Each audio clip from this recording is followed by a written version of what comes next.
Hey there, magic makers. It's Sara here, founder of the Sisters Enchanted. And today we're talking about the first three cards of the Major Arcana in the Tarot.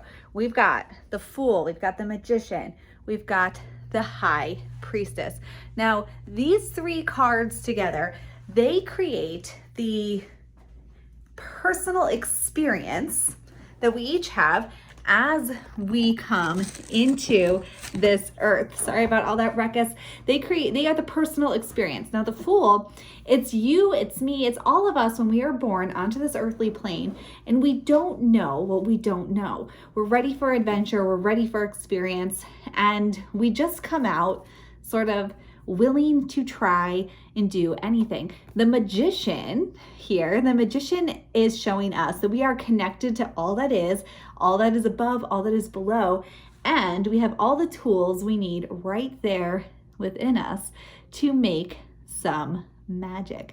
Everything we need to manifest the world that we want to live in, we are born with the tools that we have as part of our birthright. And then we have the High Priestess. The High Priestess is our inner knowing. It's our intuition, our highest selves.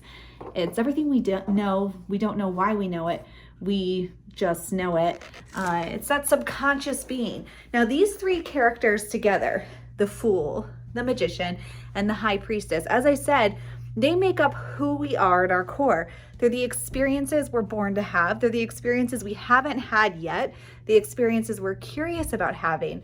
They are our ego selves, how we feel about the tools that we were given at birth, what we do with them, whether or not we feel like they're really available to us, how we harness them, how we recognize our ability to use them in a powerful and strong way and be the magicians of our own lives. That's what we have in the Magician. And then the High Priestess, that's that inner wisdom. It's what we know and what we know without even knowing that we know it. It's our subconscious selves. Now, all three of these together are very powerful when we put them into one being. Separate, they're powerful as well. You pull the Fool and you might want to ask yourself some questions like, what am I not seeing? What adventure is right before me that I just haven't explored yet? What might I be missing due to my own sense of, not knowing, being a little bit naive in this situation? What could I stand to learn? Or how can I be a little bit more foolish and have some fun here? All of those questions can come up with the Fool. The Magician, we might want to ask ourselves, how am I feeling connected to all that is? Am I feeling grounded? Am I feeling spiritual? Where are the elements showing up in my life, and how can I use the elements right now, the elements within me, the elements around me, to manifest what it is that I want, what I most desire in my life right now? And if the High Priestess shows up, you might want to ask, how intuitive am I feeling?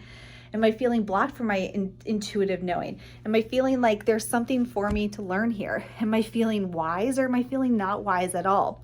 Now, all three of these together, again, they are all of the pieces of yourself. So you might even want to take a situation. Say you are facing a big decision. You're not sure if you should take a job, leave a job, buy a house, leave a relationship, start a relationship, something like that. Maybe you want to ask, what's the worst that could happen if I take the leap? What's the worst that could happen if I stay right where I am? What's the evidence that I have the tools? What's the evidence that I've made decisions like this before and I landed right side up? What's the evidence that maybe I didn't land right side up, but I came out the other side a stronger person who can make excellent decisions? And then maybe looking at your intuition and doing a gut check. How do I feel in my body right now when I consider this? How do I feel when I consider the different options? How do I feel when I close my eyes and visualize the outcome? How does all of that feel? And that's accessing all the parts of yourself. That's looking at the actual evidence in your life. It's understanding what could happen if you take the leap, if you don't, and it's understanding your inner knowing, your guiding compass. And those are just the first three cards of the Major Arcana. So much to learn, so much goodness in the tarot.